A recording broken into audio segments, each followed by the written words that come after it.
baro fanka ismoogaysiinta. markaad barato fanka ismoogaysiinta waxaad ka takhalusaysaa waxyaabo badan oo mushkilad ku ah naftaada. haddii uu qofku xumeeyo walaalkayow baro fanka ismoogaysiinta. hadday gadaal kaa duraan oo ay kaa sheegaan waxaadan ahayn walaal baro fanka ismoogaysiinta. adigu waad ismoogaysiisay laakiin allah subxaanahu wa tacaala isma moogaysiinayo oo allah ma daynayo qofku dhibay mana daynayo qof gadaal kaa duray oo qalbigaaga jebiyey. sidaa awgeeda adiga waxaa loo baahan yahay inaad muhiimad siisid ismoogaysiinta.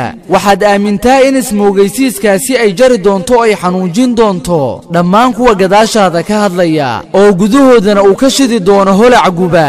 maxaa yeelay ayaga waxay kaa sugayaan inaad u falceliso beddelkeedana adiga waxaad ku qaabishay dhoolacadayn dabacsan iyo kalsooni sarraysa iyo ismoogaysiin.